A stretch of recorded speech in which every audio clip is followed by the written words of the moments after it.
마가복음 3장. 손이 오그라진 사람을 고쳐주심. 예수님께서 회당에 들어가셨습니다. 거기에는 손이 오그라진 사람이 있었습니다.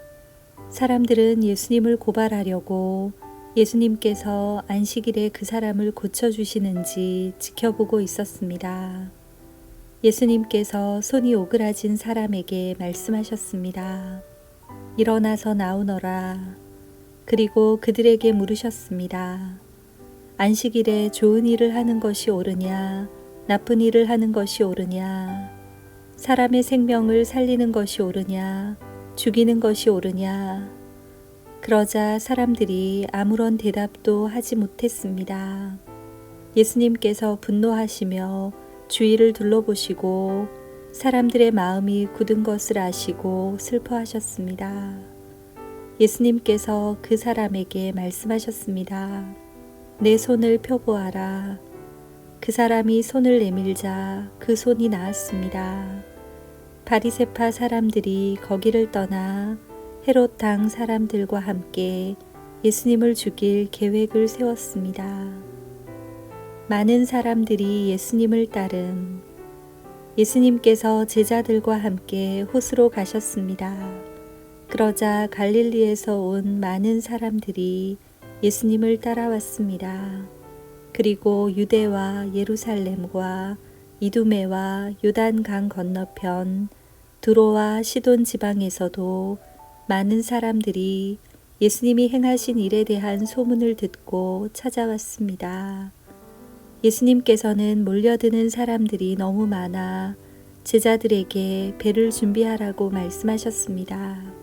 예수님께서 많은 사람들을 고쳐주신 까닭에 병에 걸린 사람들이 예수님을 만지려고 밀려들었던 것입니다. 더러운 귀신들은 예수님을 보기만 하면 앞에 엎드려서 당신은 하나님의 아들이십니다라고 소리쳤습니다. 그러나 예수님께서는 귀신들이 예수님을 드러내지 못하도록 그들을 엄하게 꾸짖으셨습니다. 12명의 제자들을 뽑으심. 예수님께서 산 위에 올라가셔서 원하시는 몇몇 사람들을 부르셨습니다. 그러자 그들이 예수님께 올라왔습니다. 예수님께서 12사람을 세우시고 이들을 사도라고 부르셨습니다.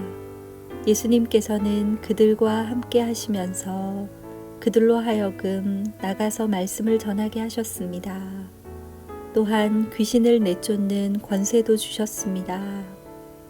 예수님께서 12사람을 세우셨는데 그들은 예수님께서 베드로라는 이름을 지어주신 시몬과 천둥의 아들들이란 뜻으로 예수님께서 보아너게라는 이름을 지어주신 세베대의 아들 야고보와 그의 동생 요한, 안드레, 빌립, 바돌로메, 마테, 도마, 알페오의 아들 야고보, 다데오, 열심당 출신의 시몬, 그리고 예수님을 배반한 가룟 출신의 유다입니다. 사람들이 예수님께 귀신이 들렸다고 말한. 예수님께서 집에 오시자 다시 많은 사람들이 모여들었습니다. 그래서 예수님과 제자들은 식사도 할 수 없을 지경까지 되었습니다. 예수님의 식구들이 예수가 정신이 나갔다고 말하는 소리를 듣고 그를 잡으러 왔습니다.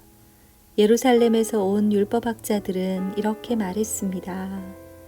예수가 바알세불이 들렸다. 예수는 귀신들의 우두머리에 힘을 빌어서 귀신을 내쫓는다. 예수님께서 사람들을 불러 모으시고 비유로 말씀하셨습니다. 사탄이 어떻게 사탄을 내쫓을 수 있느냐? 만일 나라가 자기들끼리 나뉘어 싸우면 그 나라는 제대로 설 수 없다. 만일 한 집안이 자기들끼리 나뉘어 싸우면 그 가정은 제대로 설 수 없다. 만일 사탄이 자기들끼리 나뉘어 싸우려고 일어나면 스스로 망할 것이다. 먼저 힘센 사람을 묶어놓지 않으면 그 사람의 집에 들어가 그의 재산을 약탈할 수 없다.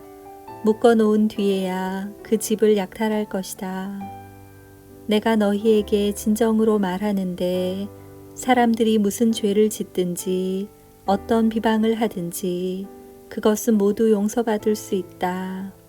그러나 성령님을 모독하는 죄는 결코 용서될 수 없다. 그것은 영원한 죄이다. 이 말씀을 하신 것은 율법학자들이 예수님께 더러운 귀신이 들렸다고 말했기 때문입니다. 예수님의 진정한 가족, 예수님의 어머니와 형제들이 도착했습니다. 그들은 밖에 서서 사람을 보내 예수님을 불렀습니다. 사람들이 예수님 주위에 앉아 있다가 예수님께 말했습니다. 보십시오. 선생님의 어머니와 형제들이 밖에서 선생님을 찾고 있습니다. 예수님께서 대답하셨습니다. 누가 나의 어머니이고 누가 나의 형제냐?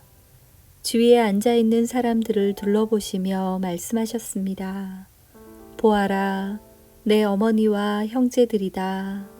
누구든지 하나님의 뜻대로 행하는 사람이 나의 형제와 자매이며 또한 어머니이다. 아멘.